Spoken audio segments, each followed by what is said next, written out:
Yeah. So take out that base and then pull back, and he has to make some sort of decision because he's going to be very far behind after that. Yeah. Yeah, you got to realize that the kind of economic situation both of you are in.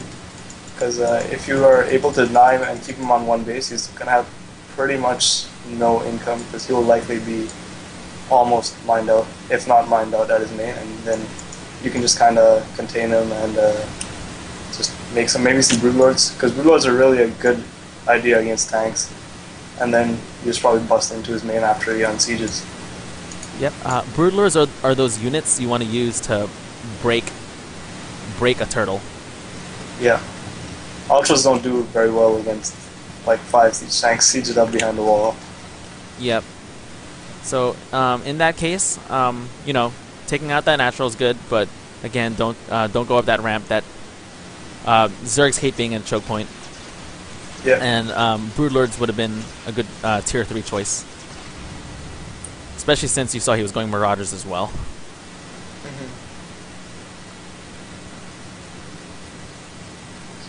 Trying to go through the back door, not a bad idea, considering his front is pretty well fortified.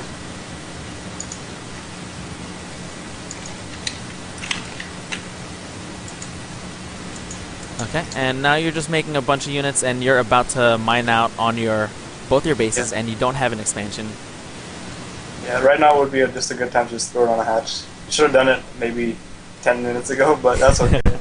But yeah, seeing the situation you're in now, you're already going to be mined out. You do have 300 minerals right now, so just throw it on that hatch, and you won't like die as soon as you lose. If you do lose this place, that is. Yeah, it's kind of hard to say what you could do better from here, especially because all of the things in the beginning you could have done better, such as expanding, using injects correctly, spending all your larvae when you can. That would have changed the whole entire game, and the game would not look like this right now. Yeah, you have to understand how big of a difference having a good economy makes in the game. Pretty much makes or breaks the game.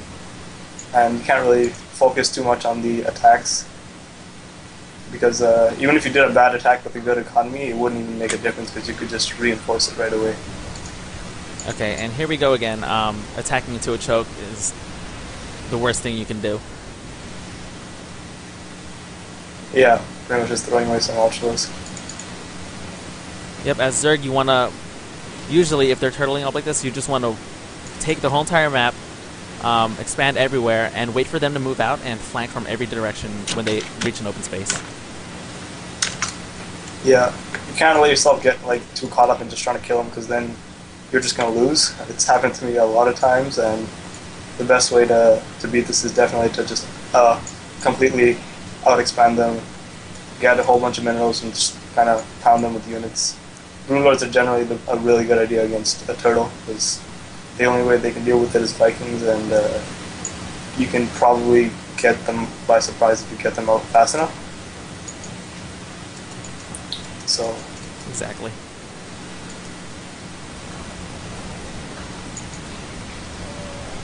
Alright, now he's dropping your main. You lose all your mutas. Yeah. Yeah, and this kind of sucks because all your units are out of position.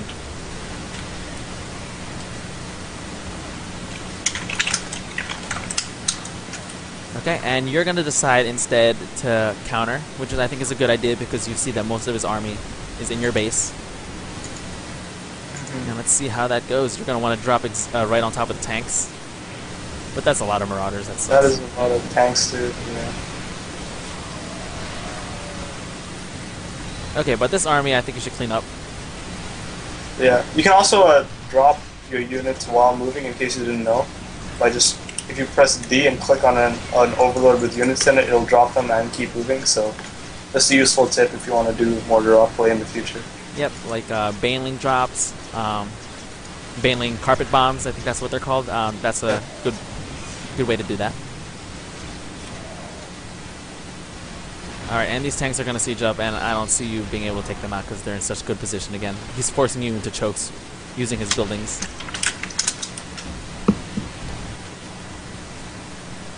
And how about that? You don't have any more economy. If you had kept expanding, you would have more mining bases, and you would have been fine. Yeah. Yeah, it just really needs to be emphasized that like the having good macro just kind of supersedes all the micro that might be involved at the bronze level. Because if you do have a strong economic base, and even if your micro is utterly terrible, you could just kind of throw units and just win the game by having lots of drones, lots of bases. Yep. Okay, so that looks like it's going to be about game because you don't really have any more money. You lost your spawning pool, so you can't really even make any more units, and you killed a bunch of your tech structures. So, Yeah. I just want to say something. I just want to mention what I did to get out of silver. I went from silver to masters pretty quickly. That's because I was speaking with Sheth, and he actually told me to, before making any units in ZvT, and ZvP for that matter, get to 3 base and saturate those, and then just start macroing off there. Only making units when you need to. And when can you make units? Well, when do you want to make units? When you see him moving out of his base, so that one Zergling outside his base is all you have to make. And after that, just practice macro. Practice getting to 3 saturated bases. That should give you around 70 drones, and then you're going to be amazed of how many units you can get out of there. Yeah.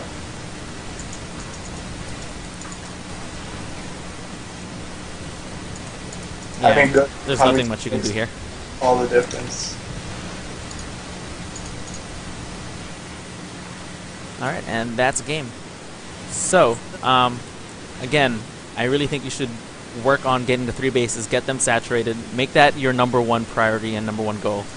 Yeah. Well, while staying on top of your injects, just make sure you're always trying to keep your energy as close to 0 as possible. Yep, staying on top of your injects is part of that, like getting your bases saturated as quickly as possible. An exercise I like to do is max out around 14 minutes with the 3 bases saturated. Yeah, that definitely can strengthen your macro. Just practice maxing out faster and faster each time, and you'll be amazed at how far that takes you when playing a real game. Yeah. Yeah, imagine playing a real game like this game. He didn't really put too much pressure on you. Imagine if you were maxed out by the time he got to your base. You would have crushed him so easily. Yeah. Okay, so I think you should work on those few things first and foremost. Game decision making and all of that could come afterwards, but you want to have a solid foundation. Yeah. Alright, so I think that's about it. aaroB, do you have anything else to add? Not really. I think you covered it pretty well. And also just keep checking your supply. Make sure you're trying to get supply. I mean, you're not getting supply block as much as possible, because each supply block just kind of puts you just a little bit more behind. And if you just stay on top of those, you'll be amazed at how much faster you can max out. Alright. Thank you very much, aaroB. Thank you, Broto. Alright. Thanks guys for watching. This has been sc2review.net, and these are our replay reviews. If you want your replay reviewed, come check us out and submit your replay. Thanks for watching. Thank you.